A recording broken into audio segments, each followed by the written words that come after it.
जय हिंद। नमस्कार दोस्तों, आशा करता हूँ आप सभी स्वस्थ होंगे। दोस्तों, आज का डिक्टेशन जनसत्ता संपादकीय से 85 वर्ड प्रति मिनट की स्पीड से होगी। आप लोग लिखिए और कमेंट करके बताइए कितना मिस्टेक हुआ। Ready, start. भारतीय रिजर्व बैंक के रेपो दरों को अपरिवर्तनीय रखने के फैसले पर कुछ लोगों को हैरानी है, इसलिए कि जिस तरह उपभोक्ता मूल्य सूचकांक पर आधारित महंगाई 6% से ऊपर बनी हुई है और दुनिया के बैंक अपनी ब्याज दरों में लगातार बदलाव कर रहे हैं, उसे देखते हुए उम्मीद की जा रही थी कि भारतीय रिजर्व बैंक भी अपनी दरों में कम से कम 50 आधार अंक की बढ़ोतरी करेगा। मगर रिजर्व बैंक का कहना है कि फिलहाल महंगाई काबू में है, विदेशी निवेश आ रहा है, आर्थिक विकास दर अनुमान के मुताबिक सुदृढ़ बनी हुई है, इसलिए अभी रेपो दरों में किसी प्रकार के बदलाव की ज़रूरत नहीं है।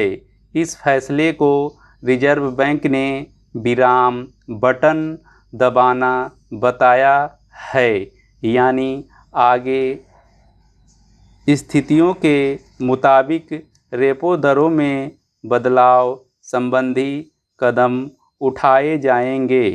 रिजर्व बैंक ने दरअसल यह फैसला उद्योग परिसंघ की सलाह पर किया है। इस फैसले से निस्संदेह उन लोगों ने राहत की सांस ली है जिन्होंने घर, वाहन, कारोबार आदि के लिए बैंकों से कर्ज लिया है। पिछले वित्त वर्ष में महंगाई पर काबू पाने के मकसद से रेपो दरें 6 बार बढ़ाई गई थीं। इससे कर्ज लेने वालों पर पहले ही बोझ बढ़ गया है। दरअसल रेपो दरों में बदलाव से बाजार में पैसे का प्रवाह प्रभावित होता है। अगर रेपो दरें कम हैं तो बाजार में पैसे का प्रवाह बढ़ जाता है। ब्याज दरें बढ़ने से लोग खर्च कम करने का प्रयास करते हैं। इस तरह महंगाई पर काबू पाया जा सकता है। रिजर्व बैंक के रेपो दरों में बढ़ोतरी से इस मामले में सकारात्मक नतीजे नज़र आए हैं। इसके अलावा जो लोग भविष्य की सुरक्षा के लिहाज से बैंकों में पैसे जमा रखते हैं, उन्हें अधिक ब्याज मिलता है। इस तरह सेवानिवृत्त और वरिष्ठ नागरिकों के लिए ऊंची ब्याज दरें अच्छी मानी जाती है, मगर उद्योग जगत के लिए यह अच्छा नहीं होता, क्योंकि उन्हें न सिर्फ कर्ज पर अधिक ब्याज चुकाना पड़ता है, बल्कि उनकी उत्पादन लागत बढ़ जाती है। वस्तुओं की कीमतें बढ़ने से लोग खरीद फरोख्त कम करते हैं।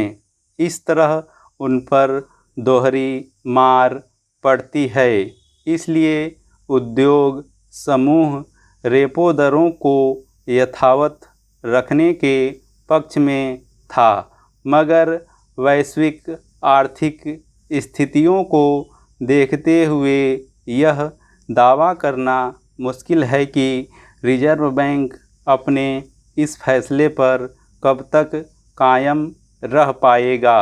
रिजर्व बैंक ने आर्थिक विकास दर के अपने अनुमान में मामूली बढ़ोतरी कर 6.5% कर दिया है।